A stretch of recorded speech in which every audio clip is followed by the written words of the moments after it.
It's Thursday, where are we? The 2nd of April, and I'm just off to meet old friend Colin at the REVS Automobilia over in Cirencester for a coffee and a catch up. And I think he wants to have a look at the new bike.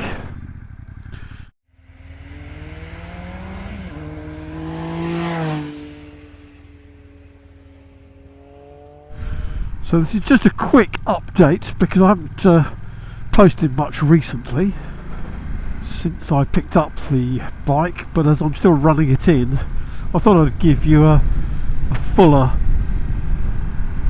update once it's been run in and I can tell you what it's really like. Yeah, so I've only done 225 miles on it so far. The weather's been a bit indifferent, so getting out when I can, as I've got it booked in for its first service, but I've got a couple of weeks or so to do that before touring on the last day of the month. So I'll just give you a quick update on first thoughts of the bike and then give you a full sort of rundown after the running in period, or perhaps I'll incorporate it into the first tour video. I guess there's plenty of you who will be followers previously from my ownership of the Triumph 1200, so I hope you stick with me and see what this one's like, but I do understand if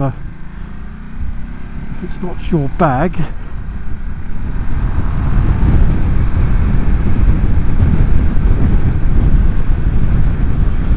Nice bit of road.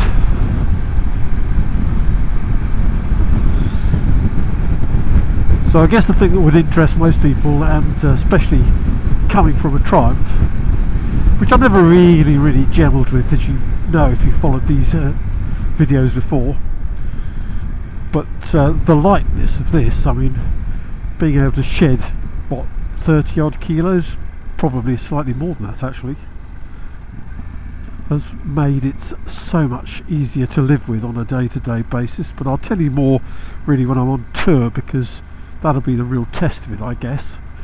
I'm still getting bike fit really, as I haven't had a bike to play on recently.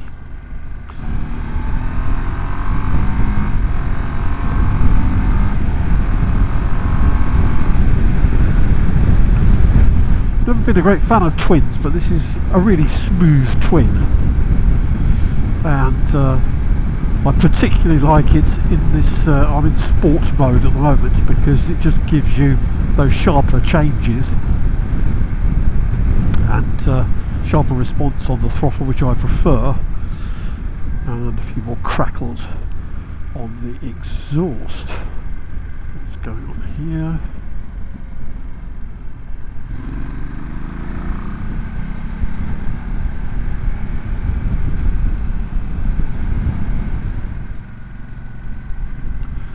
I hope you can hear some of the exhaust sound on it.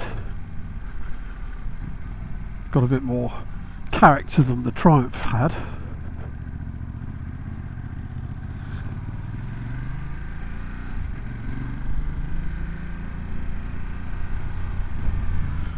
Never been this route before, so I'm trying to concentrate on the nav as well. Yeah, regarding touring package, I have tried to fit the SW Motec conversion bars to be able to fit my old stickered up aluminium panniers, but I just couldn't get it to fit. I don't know if they've sent me the wrong parts. There's parts missing. There's a particular couple of bolts that just didn't seem to be the wrong diameter for where they're meant to be going on the bike, so don't know if they've got their instructions wrong or whatever. So that was a waste of time, so I've sent that back for refund. Oh well, I can't get a refund on the parts that I've already opened, but I'd already bought the side rails as well to go with the panniers, so that was just the top box that I was having problems with.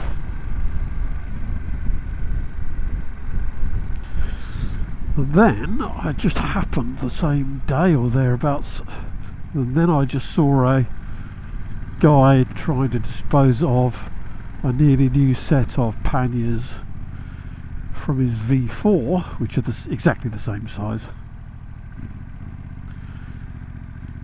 And these were about half price of the half retail price. The top box, the top case that you can possibly see behind me, has never been used, and the panniers, they're all red coded like the bike, so that's nice. And I've just got to get around to changing the locks over to the ones that I was supplied with this bike at some point, but it's a bit of palaver because you've got to deconstruct the actual cases, so I'm just using the key that he's had cut for it. I suppose I ought to get a second one, really.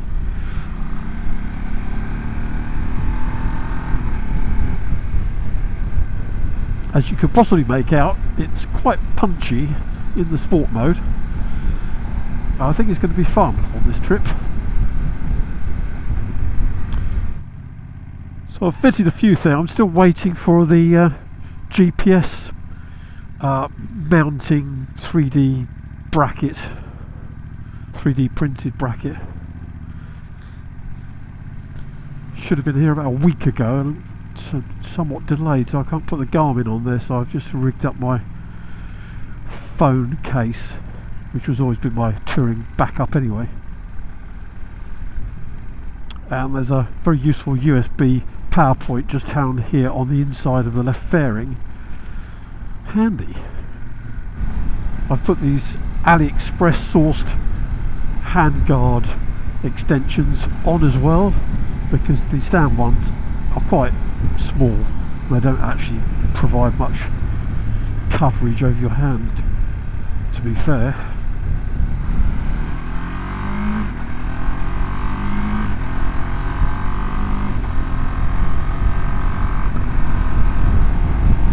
Trying not over revving it until it's had its service, but there's still plenty in the. That's 4,500 at 67 miles an hour. Sorry, 60 miles an hour.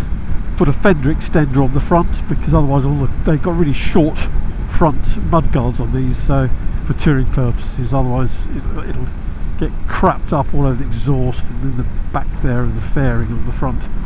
So fender extenders will help that.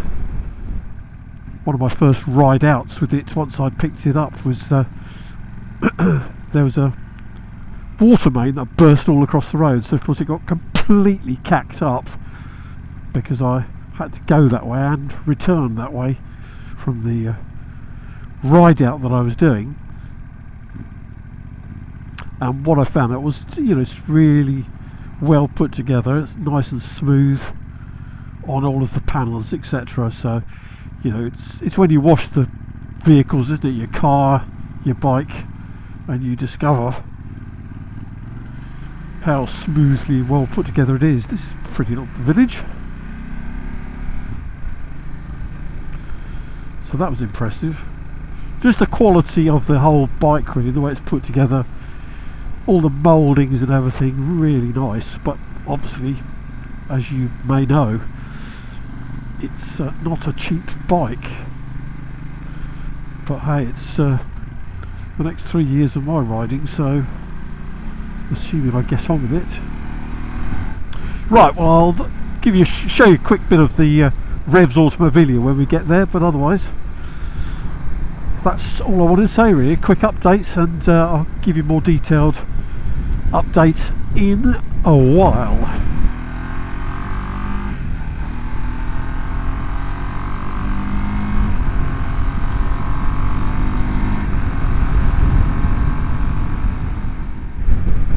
Now this is it here, REVS Automobilia.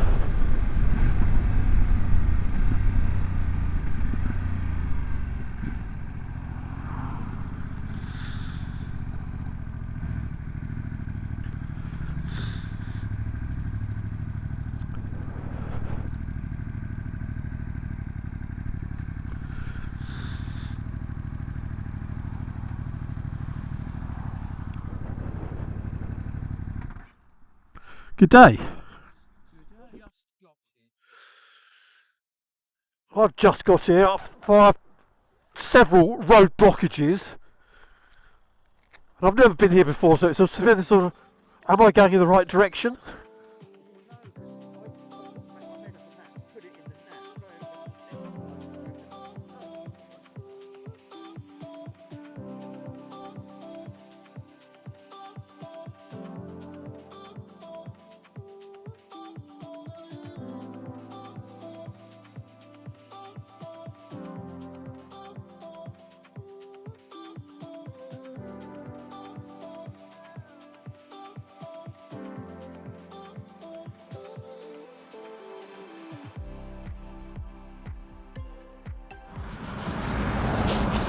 What's that?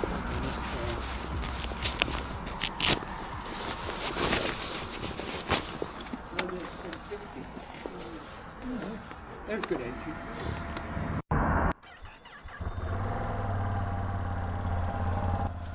Is that too loud for you?